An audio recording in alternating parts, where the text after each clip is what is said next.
A millionaire thought he was saving a dog, but in the end, the dog saved him. It was just past 7 when the last of the Manhattan sunlight draped its golden veil over the East River. A soft breeze swept across the pier behind Lucas Marshall's penthouse, rippling the water into glassy waves. He had just ended a call, something about a hedge fund in Zurich, but his voice had long lost interest in numbers. The world had begun to feel unbearably quiet since the settlement. Lucas Marshall was a man who could have anything. And often did. He owned commercial buildings he never stepped foot in, patents he never understood, even a vineyard in Tuscany he had forgotten existed until a bottle showed up as a holiday gift from himself. He was not evil. Just disinterested in consequences.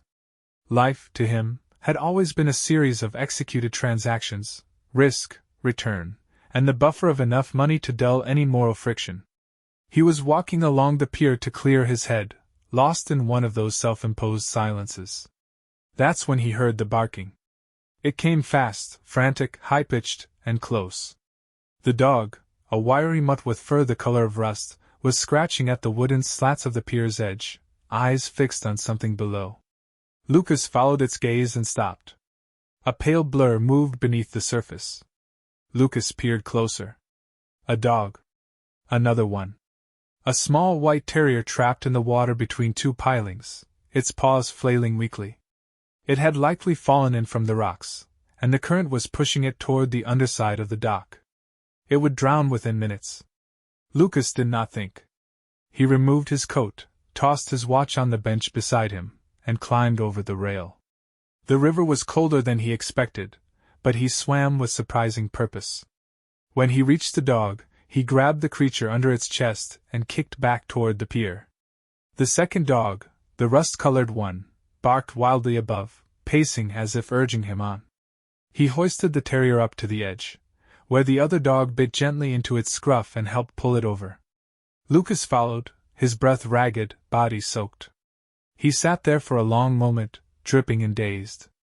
The rust-colored mutt licked the face of the rescue terrier, then turned to Lucas, staring at him with an unsettling intensity, as though the dog were studying him. Measuring him. That night he didn't sleep. The next morning, the same dog, the rust-colored one, was waiting for him. On the pier. No collar. No tags. Lucas hesitated, then extended his hand. The dog stepped forward and nudged it gently. That was how it began. He called the dog Red. Not creative, but it seemed to suit the animal. Red followed him everywhere over the next few days, from the coffee shop near Houston Street to meetings on the Upper West Side. Something strange settled over Lucas, something he didn't fully recognize: companionship. Unasked for? Unexpected. Red was watchful, obedient, but possessed his own mind. He never barked unless necessary and always waited outside doors without complaint. Lucas had the fleeting thought that Red had belonged to someone who had trained him with care and patience. But no missing posters appeared. No calls came to shelters. Red had simply emerged, as if placed in Lucas's path. Then, on the 6th day, something happened. It was raining softly when Lucas turned down a narrow side street off 14th. Red had tugged him in that direction. At first, Lucas resisted. He had a meeting. But Red wouldn't move. The dog stood at the edge of the street, tail still, gaze fixed on a small art studio wedged between two brick buildings. Lucas sighed, checked his watch, and relented. He walked toward the studio, Red trotting ahead. The door was open. Inside, the room smelled faintly of turpentine and lavender. Canvas leaned against walls. A single easel stood near the window, half covered with a sheet. That's when he saw her. She was adjusting a painting, her back to him. Tall. Bare shoulders dusted with paint. Her hair was tied in a messy knot. When she turned, Lucas felt something shift. It was not her beauty, though she had the kind of natural elegance that unsettled men like him. It was the stillness in her eyes. As though she saw through whatever disguise he wore. "Nice dog," she said, her voice low and unbothered. "Yours?" Lucas hesitated. "He found me, actually." She smiled. And just like that, they began to talk. Her name was Sophia. A painter. Private. Cautious. She made no mention of his name, nor did she seem to care. This both intrigued and disarmed him. They spent an hour in that studio, talking. Then, too, Lucas forgot the meeting. Red lay curled at their feet, perfectly still, like he had orchestrated the whole thing. When Lucas finally left, he couldn't stop thinking about her. And when he returned 2 days later, the studio was empty. Abandoned. Sophia was gone. No forwarding address. No name on the lease. Not even a website. Gone like a dream vanishing at dawn. Lucas had money, influence, contacts, but none of them could find her. And Red just stared at him, waiting. As if he knew where she was. But wasn't ready to show him. Not yet. Lucas Marshall had never struggled to find anyone in his life, not business partners, not competitors, not the women who came and went like seasonal fashion. When he wanted someone, they appeared. When he needed information, he paid for it. But Sophia was a ghost. In the days following their encounter, Lucas sent a private investigator to the neighborhood around the art studio. The report came back with little more than pedestrian details. The lease was in the name of a defunct art collective, cash paid and temporary. No utilities were in her name. The woman herself, no known address, no traceable bank records, no obvious presence online. She's either brilliant, the investigator had muttered, or doesn't want to be found. Lucas fired him by the end of the week. But he didn't stop searching. He visited the studio again, more than once, as if she might return and find him waiting like some devoted fool. He asked the bakery owner across the street if he'd seen her. The barista next door. Even the delivery guy who worked the block. Nothing. Each time he came home to the quiet sprawl of his penthouse, Red would be there, tail thumping lightly, eyes following him with a kind of patient, almost human empathy. "She's gone," Lucas would mutter. But Red never seemed to believe him. And so the days passed. Then weeks. And slowly, something began to happen. Lucas found himself wandering through galleries on the Lower East Side, studying brushstrokes he barely understood. He lingered in bookstores, flipping through monographs and catalogs, hoping, foolishly, to see Sophia's name. He began sketching pieces of her from memory, the curve of her jaw, the flecks of dried paint along her shoulder, the way her eyes didn't widen when he told her who he was. She hadn't needed his story. And that haunted him more than her absence. One night, Lucas was standing on his balcony, the city sprawled beneath him like a sleeping animal, and he realized something terrifying. He missed her. Not in the superficial, transactional way he had grown used to, not the missing of someone who filled time or bed space or an empty seat at a gala. He missed her like a silence you can't unhear. Like an answer you hadn't known you were waiting for until the question was gone. He turned to Red, who was curled beside the door. "Find her," he said quietly, not expecting anything. Red lifted his head, stood, and walked to the elevator. Lucas followed, barefoot and unsure. Red led him down the building and into the street. Past the cafe they frequented. Past the studio. He turned at random corners, paused at intersections, retraced steps as if catching a scent invisible to human logic. It felt absurd. Lucas followed anyway. After nearly an hour of silent wandering, they reached the edge of Washington Square Park. The air smelled of wet earth and faint smoke. Jazz floated from a distant saxophone. Red stopped near a bench, then sat. Lucas stood beside him, shivering slightly. "What now?" Nothing. No sign. No message. The park was almost empty. He sat. Waited. After 20 minutes, Lucas gave up and reached for his phone, just as someone passed behind him. He froze. The scent, linseed oil and lavender. He turned. It wasn't her. Just a woman with a scarf painted in similar colors. She walked away without looking back. Lucas exhaled. Red hadn't moved. "This is madness," Lucas muttered. But still he stayed. Until dawn broke and the sky paled. The next few days were quieter. Lucas returned to his routines. Or pretended to. Meetings blurred together. Food tasted flat. He answered questions with half-truths and skimmed over deals without reading clauses. The world that once revolved around his desires now felt impossibly irrelevant.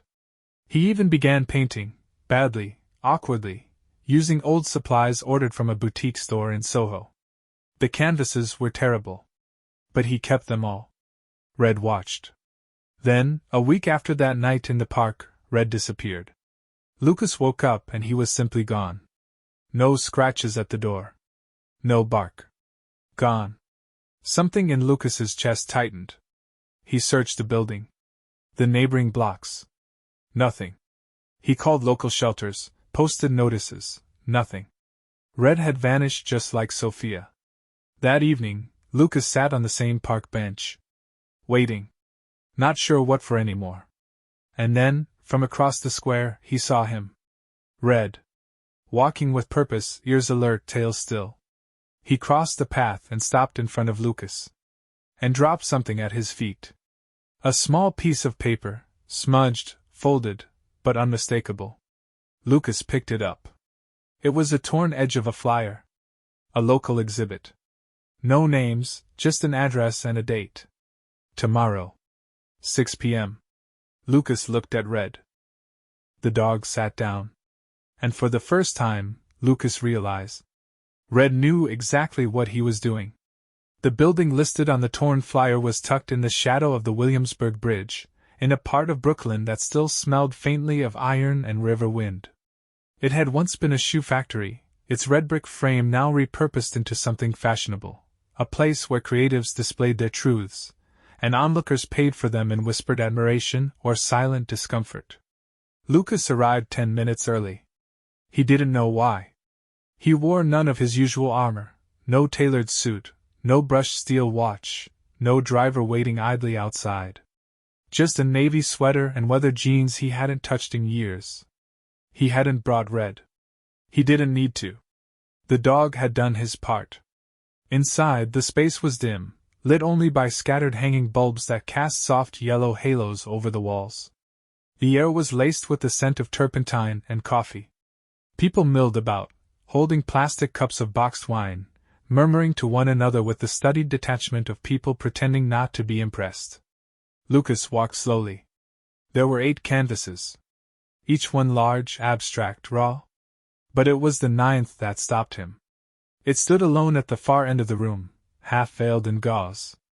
A sign beside it read only. Exhibited once. Not for sale. He stepped closer. The gauze was sheer enough to reveal the outline, a man standing at the edge of a body of water, a dog beside him, both gazing into a turbulent sky. It was painted in quick, desperate strokes. The man's features were vague, but the posture, the loneliness of it, was unmistakably his own. And then, a voice behind him. "I thought you'd come." Lucas turned. Sophia stood a few feet away. She wore a gray coat over a paint-stained dress, hair loosely gathered like before. There was no smile. No surprise. Just quiet recognition. He stared at her for a long moment, unsure of which emotion might arrive first, anger, relief, or the betrayal he hadn't even known he'd felt. "Where did you go?" he asked, his voice low, nearly broken. "I needed to disappear," she said simply. "You didn't even leave a note." "I left a dog." That caught him off guard. "I figured if you could follow something loyal," she added, "you might finally learn what it means to do something without control."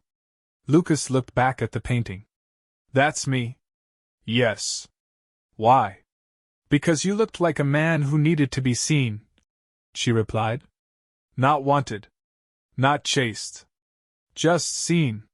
There was no flattery in her tone. Only observation. Lucas looked down at his hands. "You made me feel like I wasn't performing." "That's rare." Sophia walked closer, her footsteps light against the concrete floor. "You were performing," she said. "But you didn't know it yet." He looked at her, pained. "Why leave?" "Because I wanted you to stop looking at people like acquisitions." Lucas flinched. Not visibly, He was still too practiced for that, but somewhere under the ribs, something sank. Sophia tilted her head. Do you know what I do when I paint? He shook his head. I watch, she said. Carefully. Without reaching. Without altering. Just long enough to see where the silence is. You, Lucas, you never left things untouched. Not until the dog. He smiled bitterly. I'm being taught by a mutt now.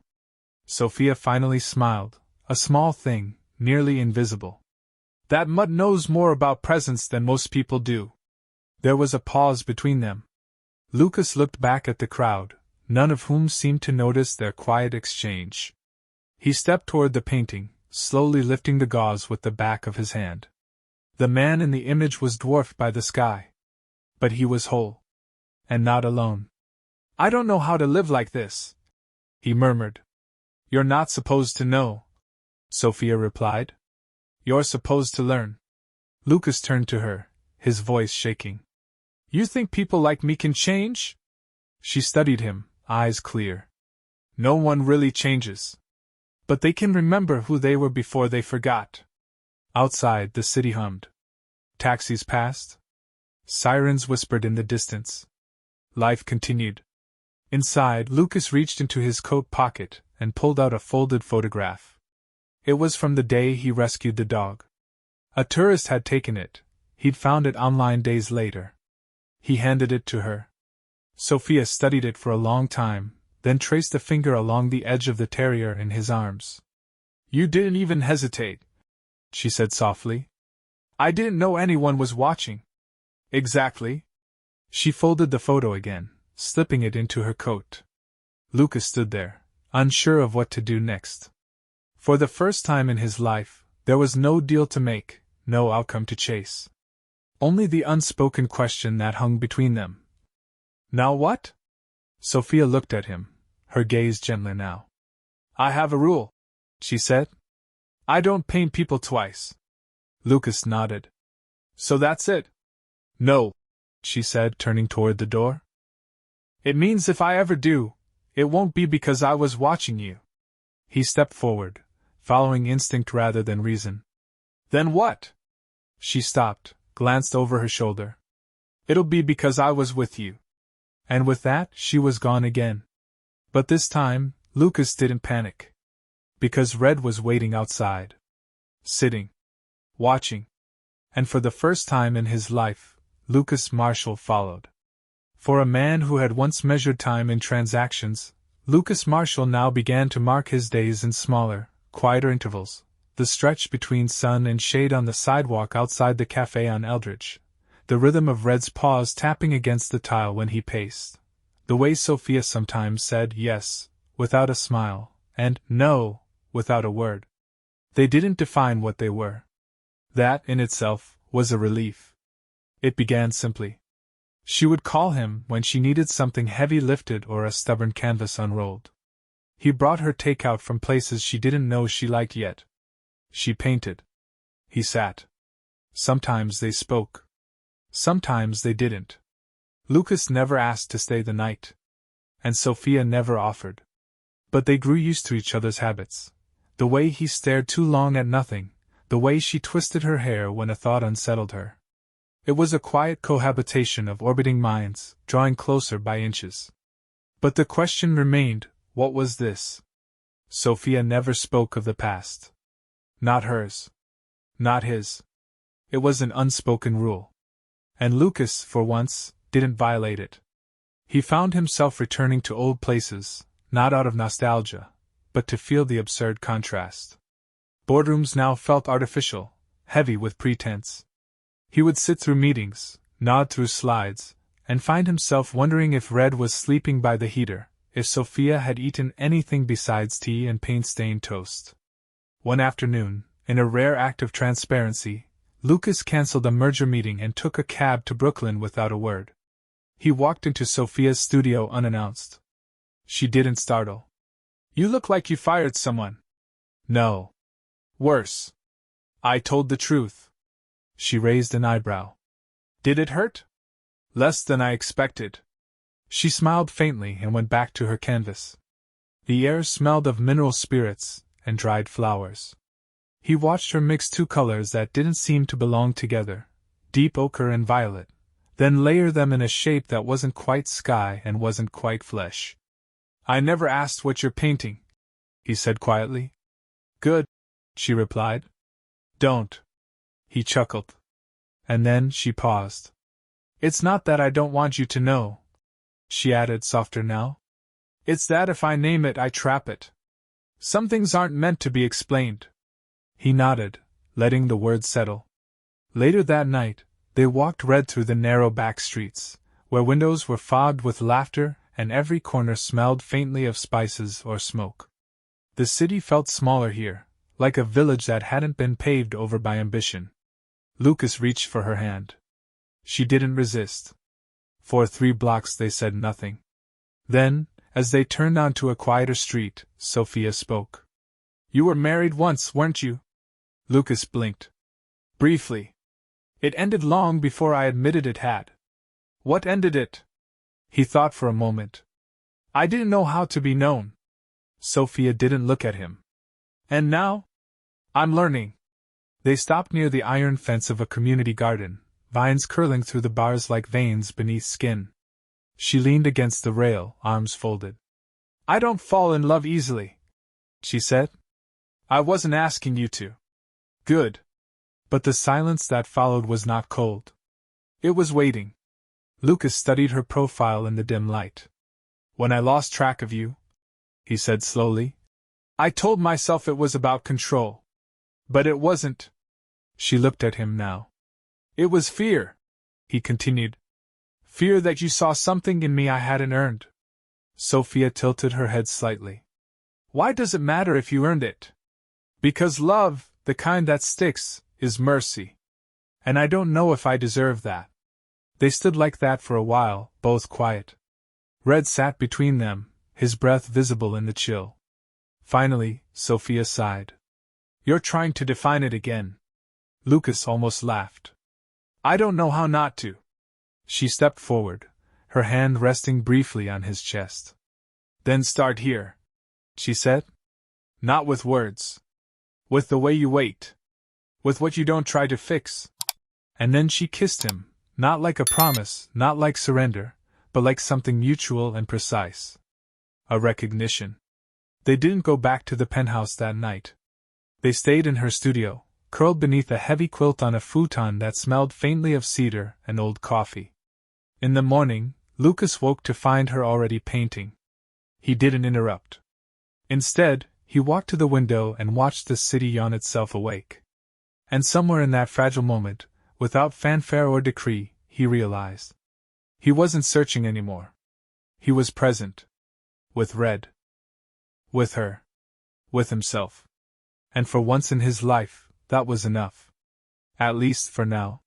Lucas Marshall was not accustomed to the slow unraveling of something fragile. In his world, things either failed quickly or succeeded spectacularly. There was no in-between, no limbo. But being with Sophia required a tolerance for uncertainty, a daily acceptance of moments that refused to be defined. She never moved in. They never discussed permanence. But he kept a drawer in her studio stocked with her favorite dark chocolate, and a bottle of red she pretended not to like but always finished. She kept a spare toothbrush at his place, never acknowledged. That was enough. Until she vanished again. It happened in the subtlest way. He had left her a message that morning, something light. "I'll bring ramen from that place you pretend isn't better than Paris." No reply. That, in itself, wasn't alarming. Sophia often floated through hours with no regard for clocks or phones. But when he arrived at her studio that evening, the lights were off. The key she had given him, unceremoniously, during a rainstorm 2 weeks earlier, turned the lock as always. Inside, the room was intact but shifted. The canvases still leaned against the walls. Brushes sat in a glass jar, water murky with forgotten paint. A sweater of hers hung on the back of a chair. But the energy was gone. The breath of the space, absent. Lucas walked through the room, calling her name once. Then again. Red barked, just once, standing at the edge of the hallway that led to the back room.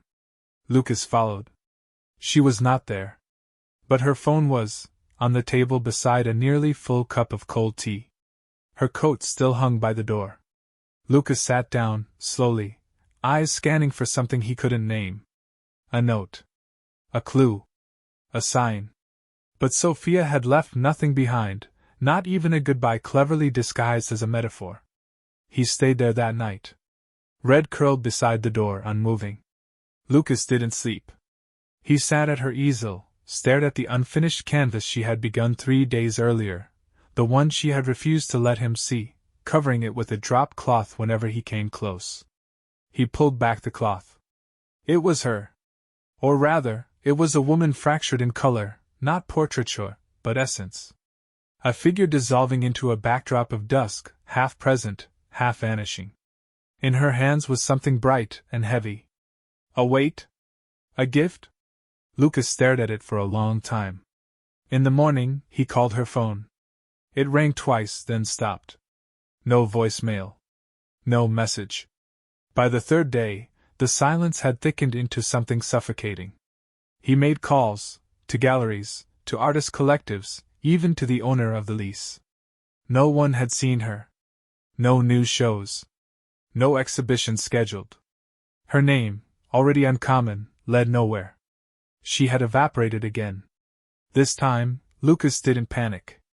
But he couldn't sit still, either. He went back to the places they'd frequented.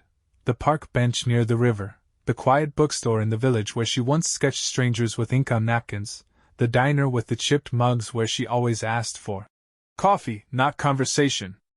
But each place offered only memories. Not answers.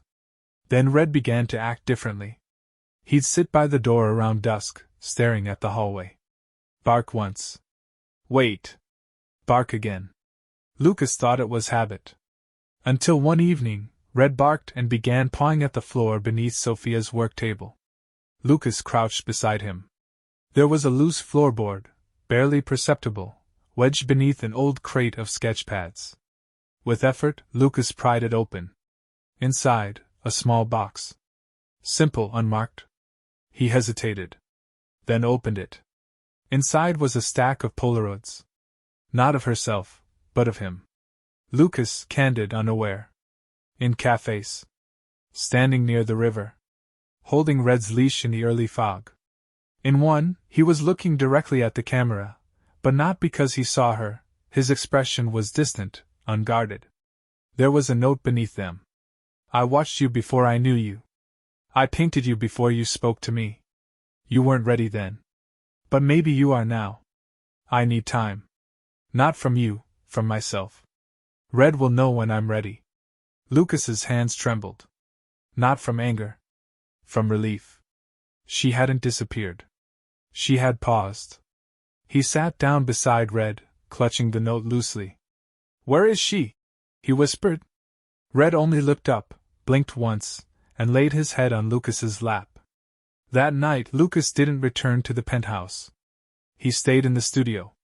Not as a visitor, but as something else, a quiet presence in the space she had crafted. He watered the plant she never remembered to water. He organized the brushes. He added a record player, left on softly each evening, playing the jazz she pretended to find overrated. And he waited. Not like a man seeking a prize, but like a man finally learning how to stay still for something real. Red never barked again at the door. Not until the 11th day. And this time, the footsteps that followed were unmistakably hers. The sound of footsteps was soft, almost hesitant, the kind that didn't want to be heard unless welcome. But Red had already risen, tail still, ears alert, as though he'd been listening for this moment since she left. Lucas stood slowly, every part of him aching with the weight of days spent waiting. The doorknob turned. And then, there she was. Sophia. Windblown, pale from the cold, her expression unreadable. She stepped inside without speaking, her eyes scanning the room as if unsure of what remained. She paused at the sight of Lucas, not surprised, not uncertain, just quietly absorbing him. He didn't move. Neither did Red. She walked past them both and sat on the floor beside her easel. Her gaze went to the unfinished painting, the one she'd left exposed.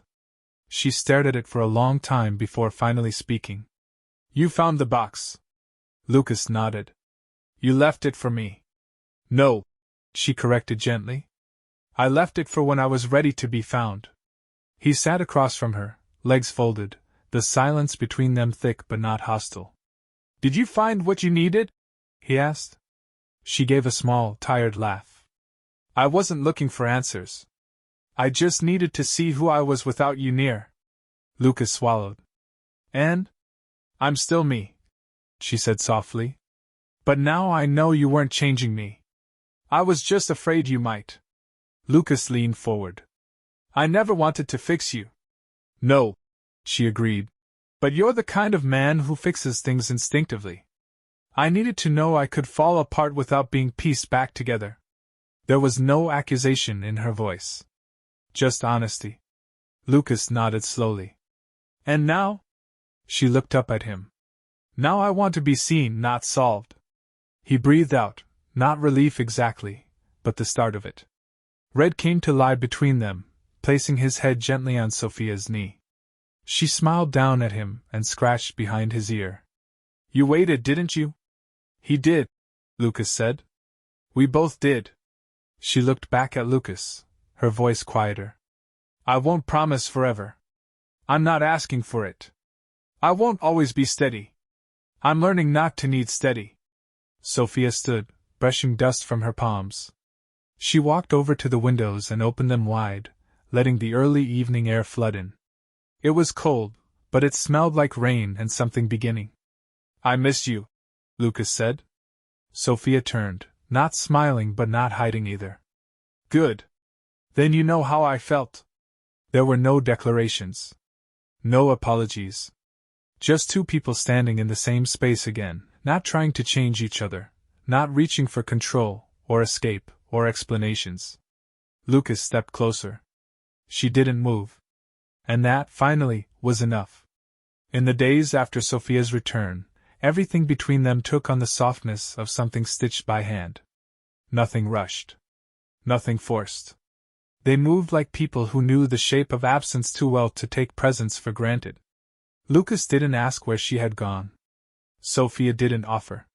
It was the only rule between them, speak of now, not of escape. Mornings were slow.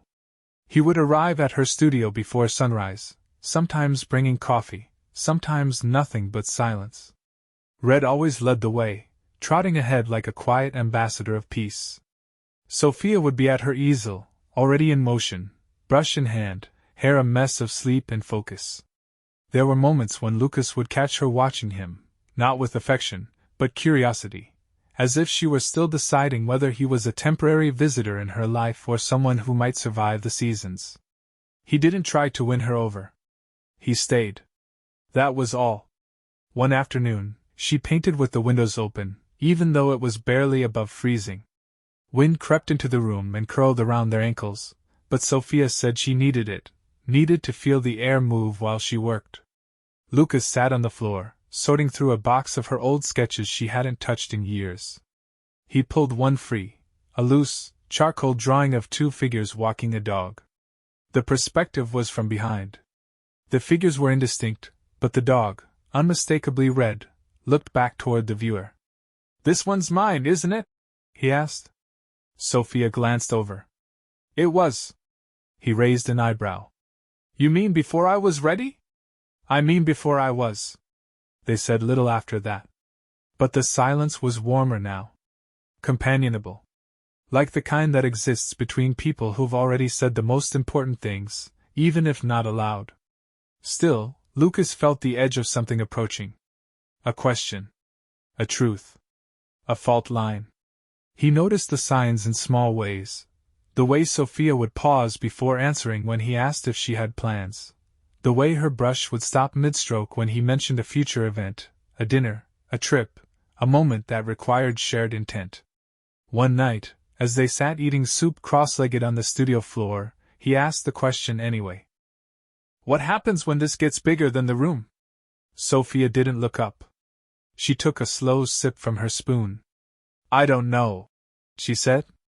That's not an answer. It's the only honest one I have. Lucas leaned back, exhaling through his nose. Is this all it's meant to be? Something quiet between noise? She set her bowl down. Looked at him. You're asking if this is permanent. He nodded. And I'm telling you, she said carefully, that permanence was never the point. Being here fully, while we have it, that's the point. Lucas looked down at his hands. You always keep a door open. Sophia's voice softened. So do you. Yours just looks like a schedule. That stung, mostly because it was true. She reached for his hand, wrapped her fingers around it without looking at him. I'm not going anywhere tonight, she said. Is that enough? He nodded. But later, when she fell asleep beside him on the old futon, Lucas lay awake staring at the ceiling.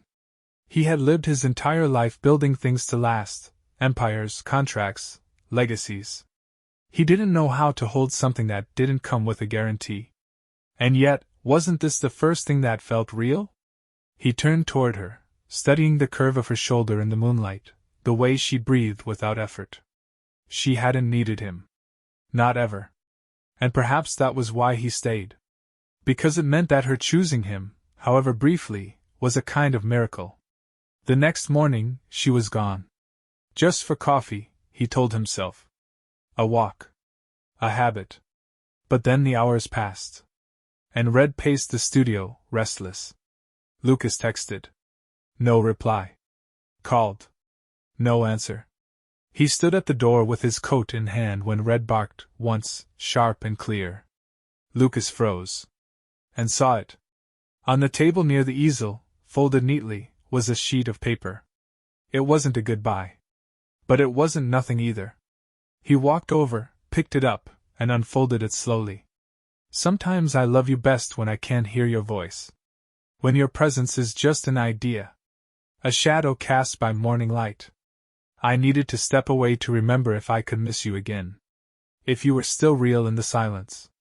I'll be back. No signature. Just the steady echo of her truth. Lucas sat down in the chair she had used the night before. Red came to lie beside him, unmoving. He didn't chase her. Didn't call again.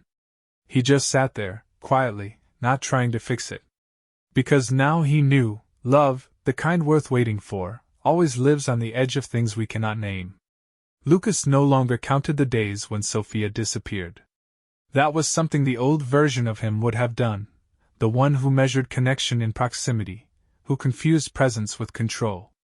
Now, he sat quietly in her studio each evening, the space half alive without her. He kept the windows cracked open, just enough to let in the wind she used to say helped her breathe. Red, faithful and unreadable, kept his vigil too.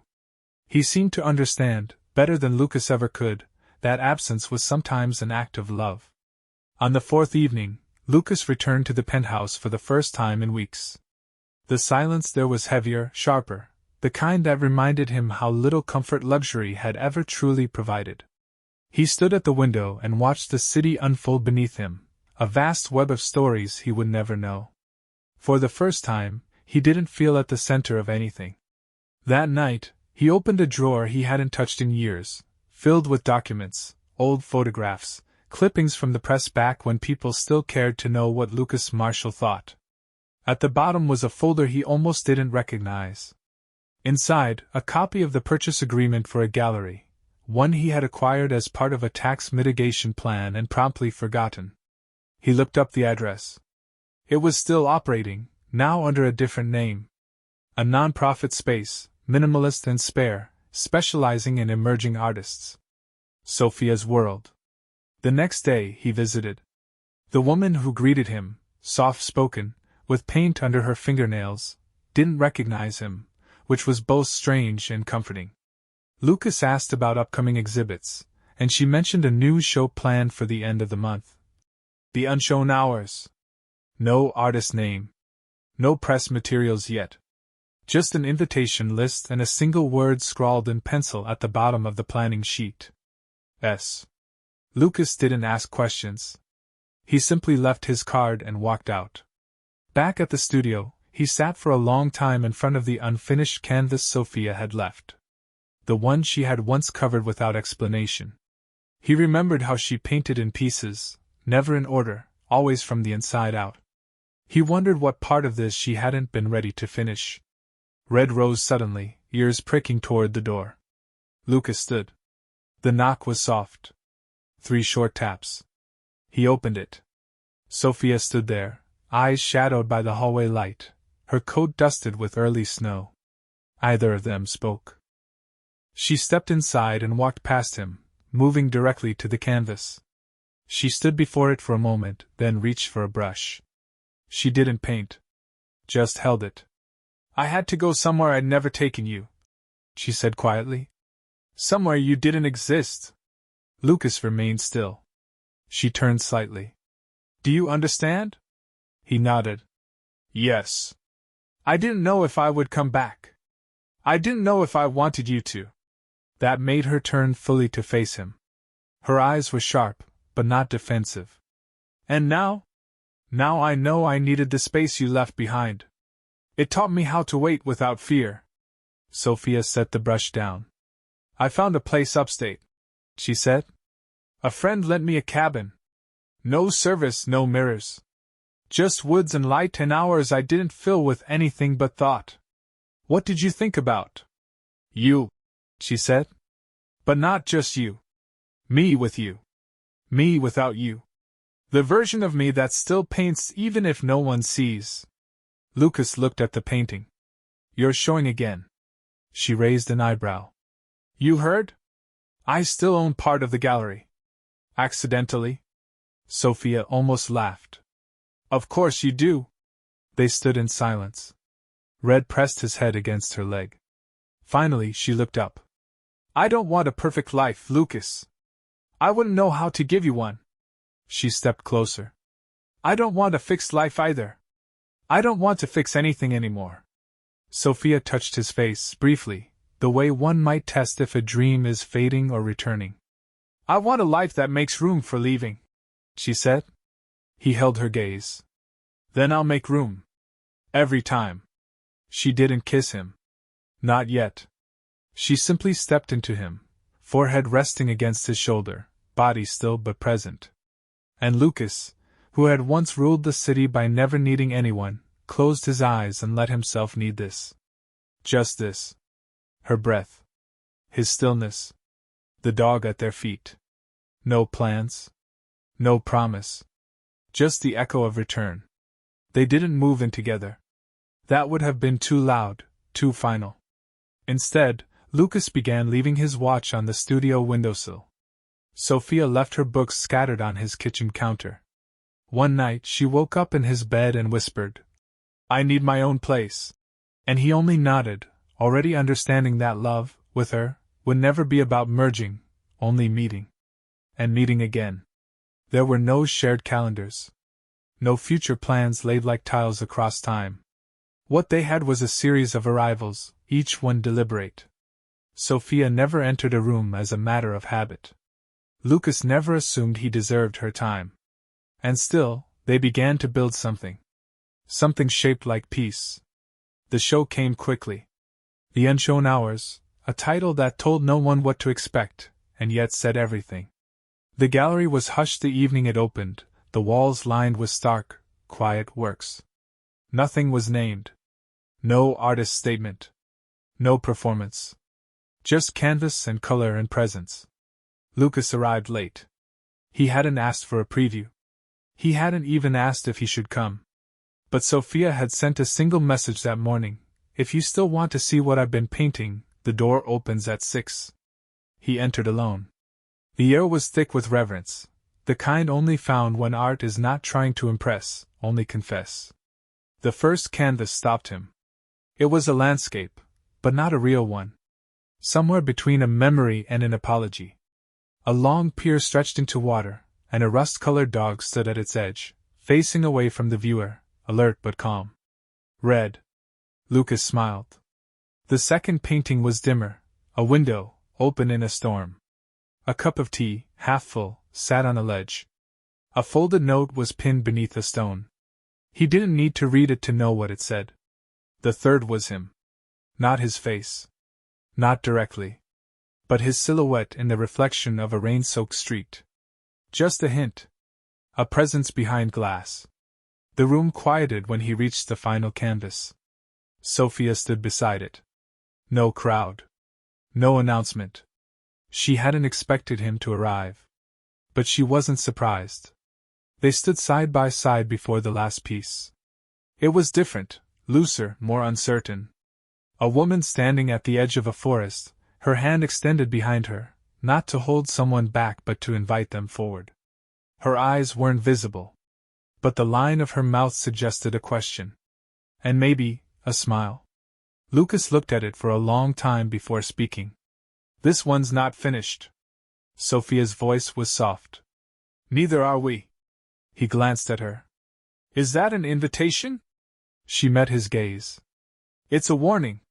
Lucas considered this. I'll take both. They didn't touch. Not yet. They never performed in public. But Sophia's shoulder brushed his, deliberately. The moment passed like breath, quiet, precise, unrepeatable. Later, they walked together under the city's old orange glow, red trailing behind, tired and content. Sophia carried nothing from the show. Lucas didn't mention it. As they reached the river, she stopped, stepping onto the same pier where he had first met the dog, where everything had begun. She looked out at the water, silent for a while. I didn't think you'd still be waiting, she said. Lucas leaned against the rail. I wasn't. She turned to him, surprised. He added gently, I stopped waiting the day I understood that love isn't about patience. It's about being still enough to let someone return. Sophia's expression shifted, like light moving across glass. Is that what we're doing? No, Lucas said. That's what we've always done. Red barked once, soft, brief. Sophia smiled, finally. They walked back in silence, the kind that no longer felt empty. They didn't talk about what came next. They didn't need to. They had stopped needing names for things. Some stories don't build toward endings. They circle, growing fuller each time, not because something has changed, but because someone has. And so had they. Spring arrived slowly that year, like someone reluctant to enter a room that had been closed too long. The city thawed in patches, wet streets, blossoms clinging to the edges of old brick buildings, and a sky that couldn't make up its mind. Lucas Marshall felt it most in the mornings, when Sophia left the windows open and the light came in at a softer angle. They were still not living together. He kept his penthouse, but returned less often. She still refused to bring more than a weekend bag when she stayed over. Red, ever adaptable, seemed to know which apartment belonged to which part of the story. At hers, he slept curled under the window. At his, beneath the piano that Lucas no longer played but couldn't bear to sell. They didn't speak of the future, but they moved through the present with the ease of those who had learned the cost of absence. One evening in late April, Lucas arrived at the studio to find Sophia cleaning, not frantically, but with a kind of quiet intention. She had pulled every canvas out of storage, laid them against the walls, dusted frames, straightened edges. What's going on? He asked, setting down the takeout bag in the kitchen. She looked up from the floor, hair tied loosely, sleeves rolled. I've been invited to curate a show. Not just contribute, curate. He blinked. You said no. I said maybe. Lucas raised an eyebrow. She smirked. I'm learning not to flee from things that ask more of me. He stepped toward her. You don't owe the world anything you're not ready to give. I'm not giving it to the world, she said gently. I'm giving it to myself. They ate quietly, surrounded by her work. Paintings he had seen a dozen times. Others she had never let him glimpse until now. Each one was a trace, not of a career, but of a process. Of becoming. Sophia walked him through them, not to explain, but to include. She told him which ones came from fear. Which ones came from silence. Which ones were made in the days after he first appeared, soaking wet and breathless, a saved dog beside him. He paused before one canvas in particular, a painting of the sea, but not as it was. As it might be. Darker, deeper. A figure wading in. She's alone, he said. She's never been alone, Sophia replied. But she needed to believe she was. Lucas looked at her. Do you still need that? She didn't answer. Instead, she reached into her pocket and pulled out a key. Small, silver, unceremonious. She placed it on the table beside him. I'm not moving in, she said. But I don't want to knock anymore. He smiled. Fair. There was a kind of peace between them now. Not a cinematic ending, but something truer. Days filled with work, with quiet dinners, with disagreements that didn't explode, and laughter that didn't need an audience. Red aged slowly, as dogs do, less bounding energy, more steady presence. And then, one afternoon, Lucas found her in the studio with tears in her eyes. She was staring at a blank canvas, brush in hand, unmoving. What is it? He asked, stepping gently beside her. I don't know what to paint. He hesitated. Does that scare you? No, she said, voice breaking. It means I'm not running anymore. Lucas took the brush from her hand and set it down. Then maybe you don't need to paint today. She nodded, and they sat down on the floor, backs to the wall, the white canvas waiting in front of them. No urgency. No demand. Just stillness. And in that stillness, something bloomed, not dramatic, not even spoken. Just the quiet certainty that what they had built, slowly and without promise, was more real than anything Lucas had ever acquired. It had never been about the dog. Or the rescue. Or the art. It had always been about the moments they stayed, when leaving would have been easier. And in the soft hush of the studio, surrounded by all the versions of themselves that had once been, Lucas reached for Sophia's hand. She didn't look at him. She didn't need to. She already knew. And for once, the silence held everything.